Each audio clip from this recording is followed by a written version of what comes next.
ಬೆಂಗಳೂರಿನಲ್ಲಿ ಸಂಬಳದ ದುಡ್ಡಲ್ಲಿ ಬದುಕೋದು ಕಷ್ಟ ಅಂತ ಸಾಫ್ಟ್ವೇರ್ ಕೆಲಸವನ್ನು ಬಿಟ್ಟಿದ್ದಾರೆ ಪತಿ ಪತ್ನಿ. ಕೋಟಿ ಕೋಟಿ ದುಡ್ಡು ಮಾಡೋದಕ್ಕೆ ಸ್ಕೆಚ್ ಹಾಕಿದ್ದಾರೆ. ಅಧಿಕ ಬಡ್ಡಿ ಆಸೆ ತೋರಿಸಿ 70 ಕೋಟಿ ವಂಚನೆ ಮಾಡಿದ್ದಾರೆ. ಜೆ.ಪಿ. ನಗರದ ಪ್ರದೀಪ್ ಮತ್ತು ಸೌಮ್ಯ ದಂಪತಿಯಿಂದ ವಂಚನೆ. ಪ್ರದೀಪ್ ಮತ್ತು ಸೌಮ್ಯ ಏನು ಮಾಡಿದ್ದಾರೆ, ಪ್ರಮ್ಯಾ ಅಂತ ಒಂದು ಪ್ರಮ್ಯಾ ಇಂಟರ್ನ್ಯಾಷನಲ್ ಹೆಸರಿನಲ್ಲಿ ವಂಚನೆ ಮಾಡಿದ್ದಾರೆ. 30% ಬಡ್ಡಿ ಕೊಡ್ತೀವಿ, ಇನ್ವೆಸ್ಟ್ ಮಾಡಿ ಅಂತ ಜನರಿಗೆ 10,000ದಿಂದ 15 ಲಕ್ಷದ ತನಕ ಹಣವನ್ನು ಹಾಕಿಸ್ಕೊಂಡು ವಂಚನೆ. ಈ ಟೆಕ್ಕಿ ದಂಪತಿಗೆ ಡ್ರಿಲ್ ಮುಂದುವರಿಸಿದ್ದಾರೆ CCB ಪೊಲೀಸರು. ಇವಾಗ ದುಡ್ಡು ಕೊಟ್ಟು ಕಳ್ಕೊಂಡವರು ದೂರು ಕೊಟ್ಟಿದ್ದಾರೆ. ವಂಚನೆ ಪ್ರಕರಣ ಈಗ ದಾಖಲು ಮಾಡಿಕೊಂಡು CCB ಪೊಲೀಸರು ಇವರ ವಿಚಾರಣೆಯನ್ನು ಮಾಡ್ತಾ ಇದ್ದಾರೆ. ಈ ಬಗ್ಗೆ ಮತ್ತಷ್ಟು ಮಾಹಿತಿ ನನ್ನ ಕೊಲೀಗ್ ಮೂರ್ತಿ ಅವರಿಂದ ಪಡೆಯೋಣ. ಮೂರ್ತಿ, ಈಗ ಇವರಿಬ್ಬರು ಸಿಕ್ಕಿಬಿದ್ದಿದ್ದಾರಾ? ಸುಮಾರು ಎಷ್ಟು ದೂರುಗಳು ದಾಖಲಾಗಿದೆ ಈ ವಿಚಾರದಲ್ಲಿ ಅಂತ? ಅರವಿಂದ, ಬೆಂಗಳೂರು ನಗರದಲ್ಲಿ ಮತ್ತೊಂದು ಫಾಂಜಿ ಕಂಪನಿ, ಅಂದ್ರೆ ಗ್ರಾಹಕರಿಗೆ ವಂಚನೆಯನ್ನ ಮಾಡಿ ಅಧಿಕ ಹಣವನ್ನ, ಅಧಿಕ ಬಡ್ಡಿಯನ್ನ ನೀಡೋದಾಗಿ, ಲಾಭಾಂಶವನ್ನ ನೀಡೋದಾಗಿ ವಂಚಿಸಿದಂತಹ ಕಂಪನಿ ಇದೀಗ ಬೆಳಕಿಗೆ ಬಂದಿದೆ. ಅದರ ಮೇಲೆ ರೇಡ್ ಮಾಡಿ CCB ಅಧಿಕಾರಿಗಳು ಇದೀಗ ಪ್ರಕರಣವನ್ನ ದಾಖಲು ಮಾಡಿಕೊಂಡಿದ್ದಾರೆ.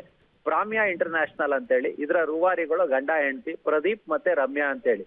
ಈ ಪ್ರದೀಪ್ ಇಂದ ಮೊದಲ ಅಕ್ಷರವನ್ನ ತೆಗೆದುಕೊಳ್ಳಲಾಗಿದೆ. ಆತನ ಹೆಂಡತಿ ರಮ್ಯಾಳ ಕೊನೆ ಅಕ್ಷರವನ್ನ ತೆಗೆದುಕೊಂಡು ಪ್ರಮ್ಯಾ ಇಂಟರ್ನ್ಯಾಷನಲ್ ಅಂತೇಳಿ ಮಾಡಿ ಗ್ರಾಹಕರಿಂದ 16 ಕೋಟಿ ಹಣವನ್ನ ಹಾಕಿಸ್ಕೊಳ್ಳಲಾಗಿದೆ. CCB ಅಧಿಕಾರಿಗಳು ಇವರ ಕೋಣನಕುಂಟೆ ಕಚೇರಿಯ ಮೇಲೆ ದಾಳಿಯನ್ನ ಮಾಡಿ ಈ ರೇಡ್ ಮಾಡಿದಂತಹ ಸಂದರ್ಭದಲ್ಲಿ 16 ದೂರುಗಳು ಬಂದಿದ್ದಾವೆ. ಮತ್ತೆ ಸಾಕಷ್ಟು ಜನರಿಗೆ ವಂಚಿರೋದು ಗೊತ್ತಾಗ್ತಿದೆ.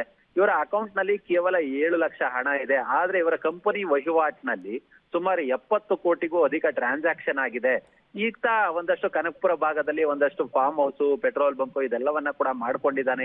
ಇದೆಲ್ಲವನ್ನ ಕೂಡ ಗ್ರಾಹಕರಿಂದ ಕೊಟ್ಟಂತಹ ಹಣದಿಂದ, ಅವರು ಇನ್ವೆಸ್ಟ್ ಮಾಡದಿಂದ ಹಣದಿಂದ ಏನಾದ್ರೂ ಈ ರೀತಿಯಾಗಿ ಮಾಡಿದಾನ ಅನ್ನೋ ನಿಟ್ಟಿನಲ್ಲಿ ಪೊಲೀಸರು ತನಿಖೆಯನ್ನ ನಡೆಸಿದ್ದಾರೆ. ಮತ್ತೆ ಮೋಸ ಹೋದಂತವರು CCB ಕಚೇರಿಯನ್ನ ಕೂಡ ಸಂಪರ್ಕವನ್ನ ಮಾಡಬಹುದು ಅನ್ನೋ ಹಿನ್ನೆಲೆಯಲ್ಲಿ ಹೇಳಿದ್ದಾರೆ.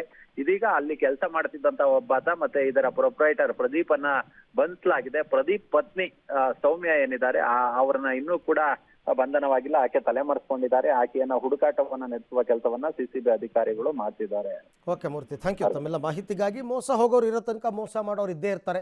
30% ಬಡ್ಡಿ ಕೊಡ್ತೀನಿ, 100 ರೂಪಾಯಿಗೆ 30 ರೂಪಾಯಿ ಬಡ್ಡಿ ಕೊಡ್ತೀನಿ ಅಂತಂದಾಗ ತಲೆ ತಿರುಗುತ್ತೆ. ಬಟ್ ದುರಾಸೆ